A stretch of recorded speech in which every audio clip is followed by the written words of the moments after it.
Dios te bendiga, Dios te guarde en esta poderosa hora de la mañana. Traigo nuevamente, ¿verdad? Otra palabra en el libro de Juan, capítulo 5. Espero que sea de edificación y de bendición para cada vida, para cada persona que entra y puede ver, ¿verdad? Esta poderosa palabra, la cual ministra primero a mi vida, y yo sé que posiblemente te ministre a ti que me estás viendo en esta poderosa hora. Y la palabra se lee en el nombre del Padre, del Hijo y del Espíritu Santo.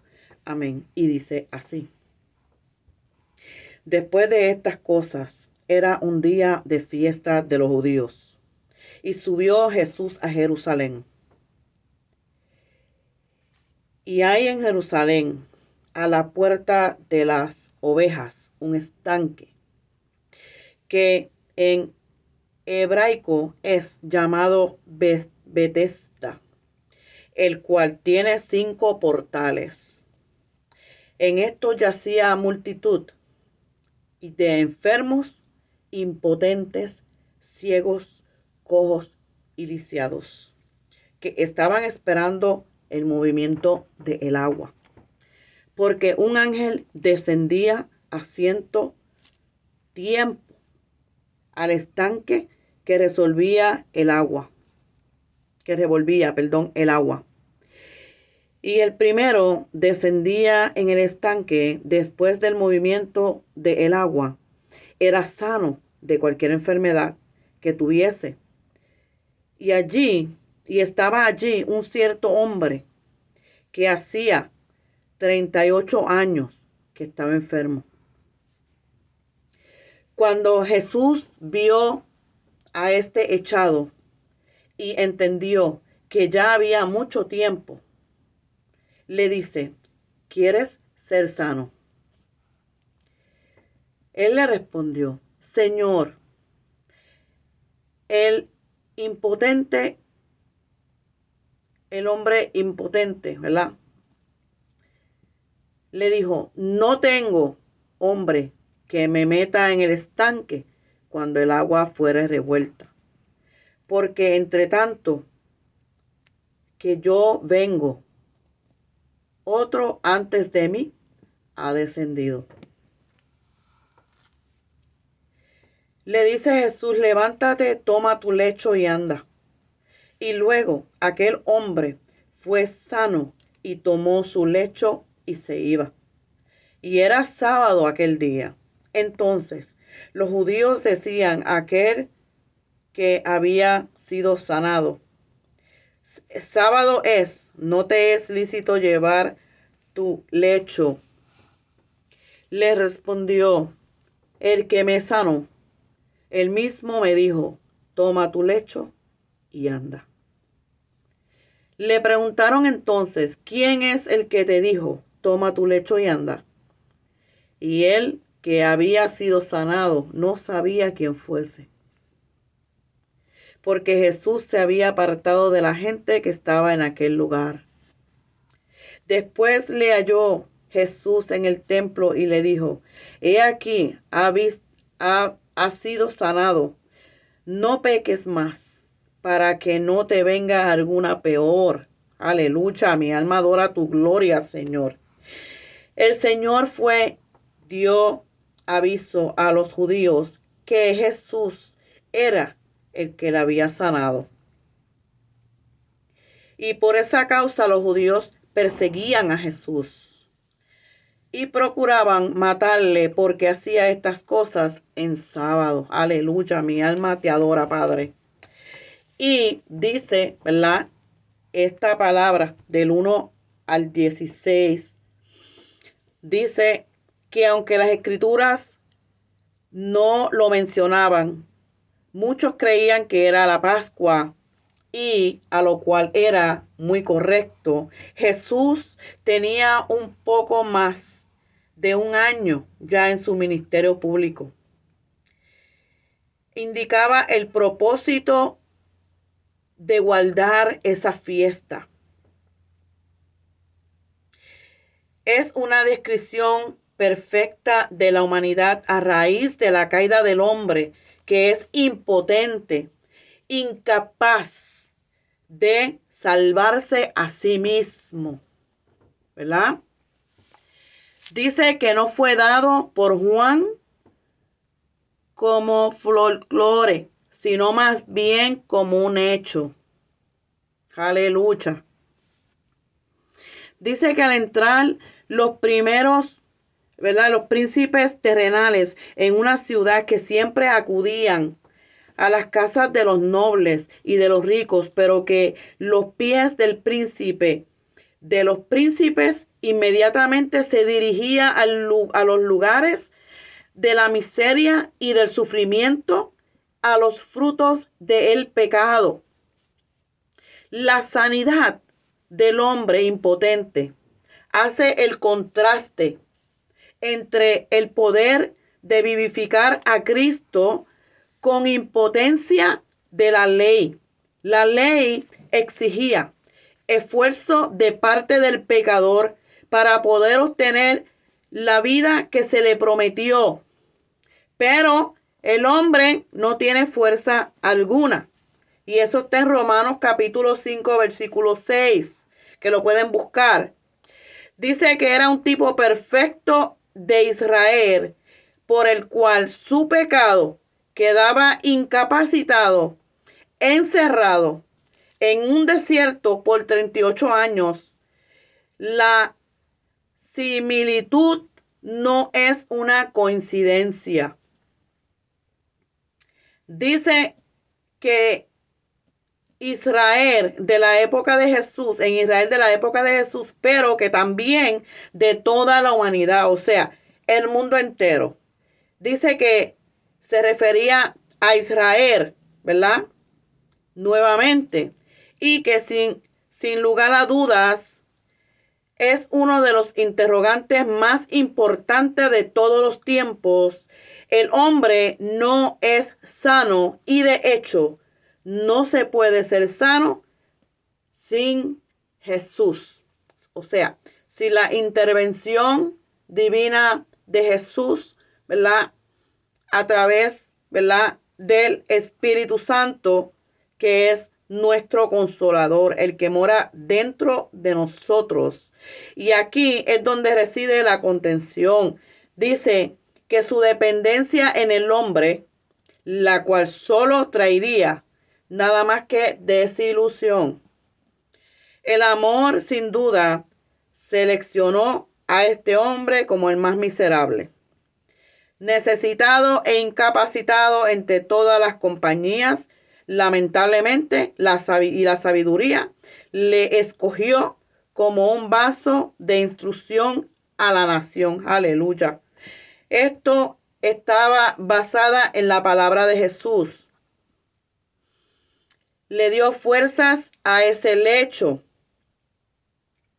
que demostró cuando el hombre cargó su lecho, y que sábado de descenso alivió el gozo de ese hombre. Dice, ¿cómo podemos ver que no había gozo en su sanidad y liberación? Sino más bien todo lo contrario, como hace siempre la religión. Señalaba solamente las leyes del hombre y no las leyes de Dios. Jesús no pensaba en ninguna atención a las leyes inventadas por el hombre, sin importar cuán numerosas eran. ¿Ve? Dice que el hombre usaba a Jesús como su autoridad, que eso era lo que se debía hacer. El sábado o no era un mandato que él deseaba obedecer, y el cual se refería a la sanidad y la salvación de su cuerpo físico. Dice que después de la sanidad, Jesús salió inmediatamente para no crear una escena. En consecuencia, el hombre no conocía en realidad quién era el que le había sanado. Él lo hizo porque conocía bien el odio de los líderes y el resultado de su quebrantamiento de las leyes hechas por el hombre. Quizás en ese motivo por el cual no se quedó para sanar a otros, ¿verdad? De todos modos fue el Espíritu Santo que le dijo lo que él debería hacer. El hombre que fue sano, Jesús le buscaba y por cierto motivo. Dice que se debe a la experiencia de la salvación, asimismo la sanidad física, y que primeramente nos dice que su enfermedad hacían 38 años que le había venido debido a un pecado, y que también nos indica que la desobediencia, al Señor puede abrir puerta para cosas mucho más peores. Algunos afirman que este hombre era un ingrato y sin embargo él no tenía ningún modo de darse cuenta de la aminosidad de los líderes religiosos en contra de Jesús, porque probablemente pensó que estaba haciendo lo correcto.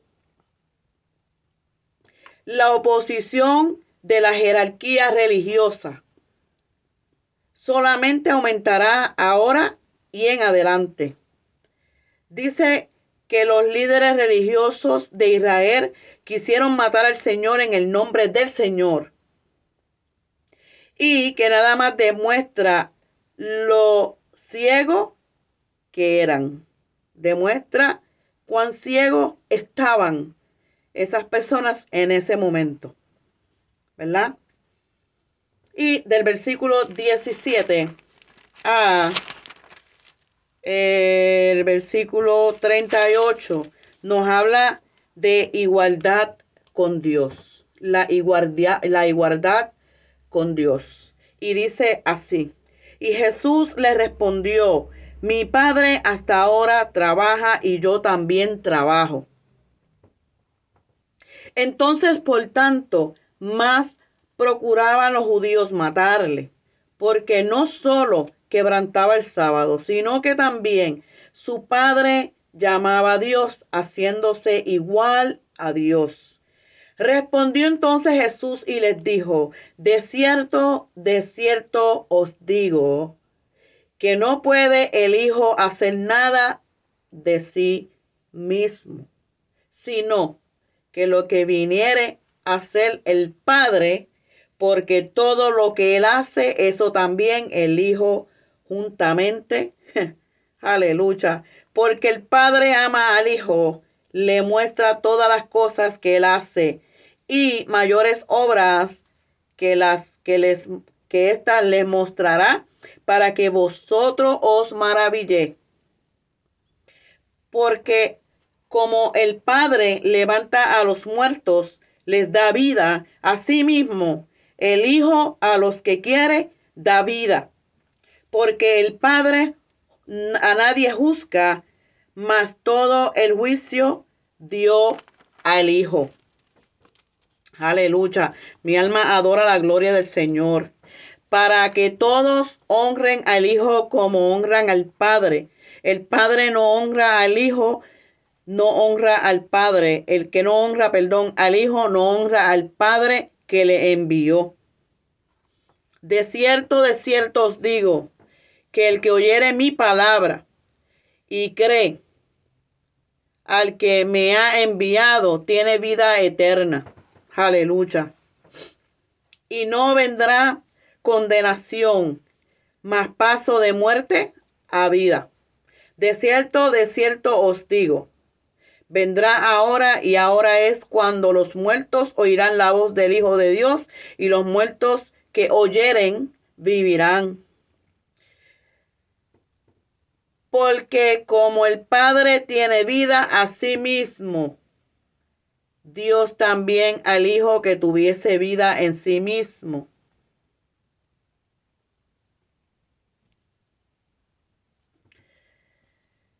Y también le dio poder de hacer juicio en cuanto al Hijo del Hombre. No nos maravilléis de esto, porque vendrá ahora cuando todos los que están en los sepulcros oirán su voz. Y saldrán los que hicieron bien a resurrección de vida. Mi alma adora tu gloria, Señor. Aleluya. Mas los que hicieron el mal a resurrección de condenación. Yo no puedo yo de mí mismo hacer nada como oigo juzgo. Mi juicio es justo, porque no busco mi voluntad, sino la voluntad del que me envió, la del Padre. Si doy testimonio de mí mismo, mi testimonio no es verdadero. Otro es el que da testimonio de mí, y sé que el testimonio que da de mí es verdadero. Vosotros estaréis a Juan. A Juan. Y él dio testimonio a la verdad. Pero yo no recibo el testimonio de parte del hombre alguno. Mas digo esto para que vosotros seáis salvos. Él era antorcha que ardía y alumbraba, y vosotros quisisteis regocijarnos por un tiempo en la luz. Mas yo mayor testimonio que el de Juan, porque las obras del Padre me dio para cumplirse, más obras que yo hago dan testimonio de mí, que el Padre me haya enviado. Y el que me ha enviado el Padre, él ha dado testimonio de mí. Ni nunca habéis oído su voz, ni habéis visto su parecer, ni tenéis su palabra permanente en vosotros, para que al que él envió, a este vosotros creeréis. Aleluya.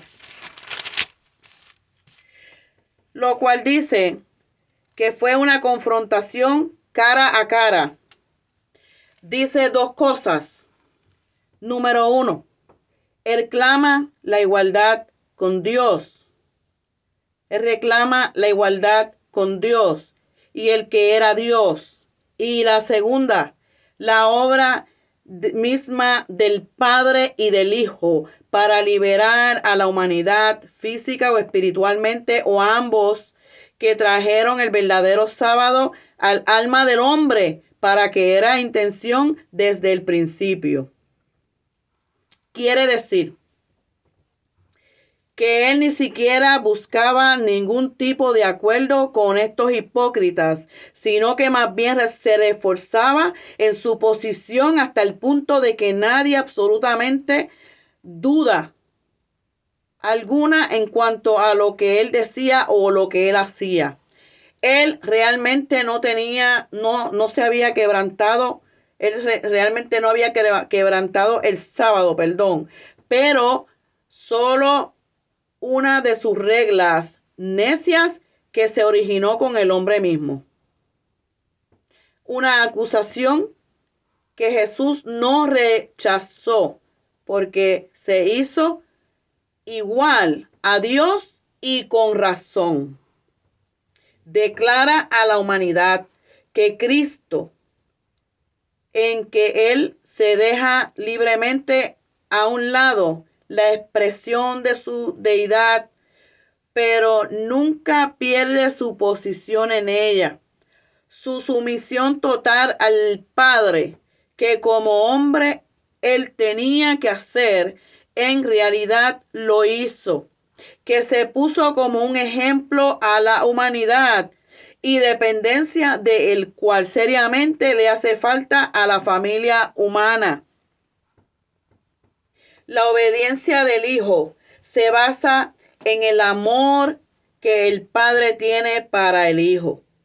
Y dice claramente que todo lo que Jesús hizo, el Padre dijo que lo hiciera. tiene que ver con el versículo número 28 y el versículo número 29, que hablan de la resurrección venidera. Habla de la verdad de la resurrección, de la vida venidera, y lo hace espiritualmente vivo. Habla de la verdad de que la salvación no es de quien se la determina, en el sentido de que la salvación resultaría a raíz de la determinación por las obras, pero Dios es quien es misericordioso. No juzgue al que ha venido a Cristo, porque todo pecado ha sido resuelto en Cristo. Cristo es el Salvador hoy, pero será el juez en el día de mañana. Aleluya, mi alma te adora, Señor.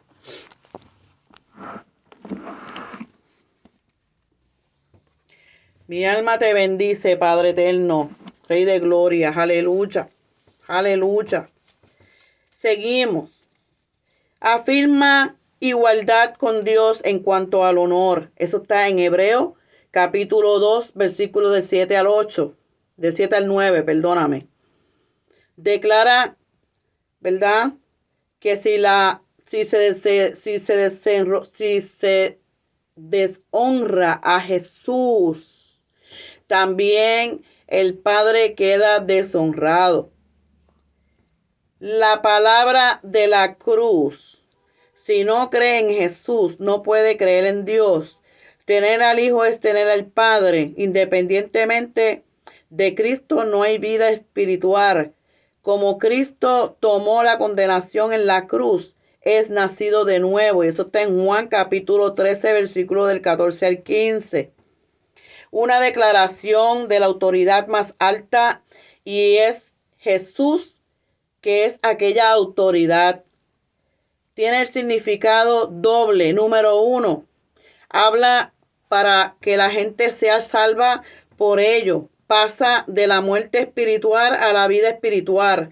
Y número 2, habla de la resurrección, de la vida venidera, cuando todos los santos serán resucitados. Aleluya. Dice que Dios, ¿verdad?, como la fuente eterna de vida y la fuente máxima. Jesús dice que Él no simplemente es un participante de esta vida, pero que también es fuente de vida y en verdad la fuente máxima, exactamente como el Padre. En consecuencia, otra vez, Él afirma su deidad. El tribunal de Cristo, que será para todos los creyentes, y también el juicio del gran trono blanco, que será para todos los que no son salvos. El pago del precio en la cruz del Calvario, y por el mérito de tal, Él también será juez.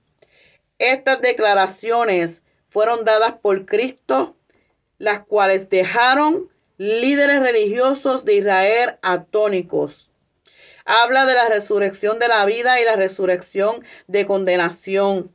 Y otra vez estas declaraciones proclaman a Cristo como el Señor tanto de la vida como de la muerte. Describe las dos resurrecciones, como veremos. Dice que según su voz, la cual pertenece a la primera resurrección, como un arrebatamiento, es el arrebatamiento, y eso está en Primera de Tesalonicenses capítulo 4, versículo del 13 al 18. Dice que esta última resurrección ocurrirá aproximadamente 1000 años después de la primera resurrección de vida. Eso está en el libro de Daniel capítulo 12, versículo 2, y eso está en Apocalipsis capítulo 20. Léalo, escudriñelo. En su humanidad, Él recibió toda autoridad de su Padre.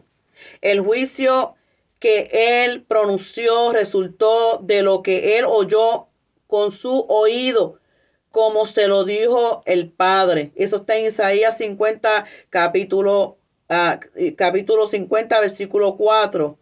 Él es perfecto porque no tiene porque tiene y viene del trono de Dios. Habla del conocimiento humano del Hijo, que es la base para el juicio del Padre, que se pronunciará absoluta y finalmente por los labios humanos del Hijo de Dios. Él solo buscaba la voluntad del Padre y solo tenemos que buscar la voluntad del Padre que está en su palabra, la Biblia.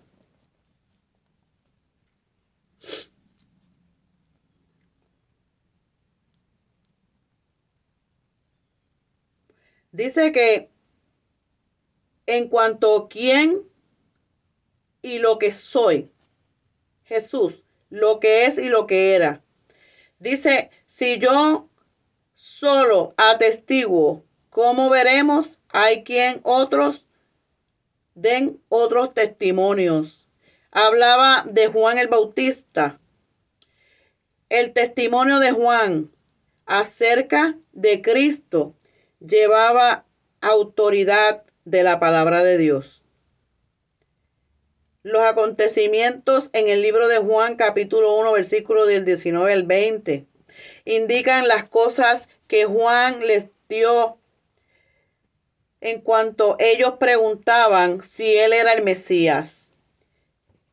Dice que aunque el testimonio de Juan sea verdadero, no usaré el testimonio de ningún hombre. Dice que Jesús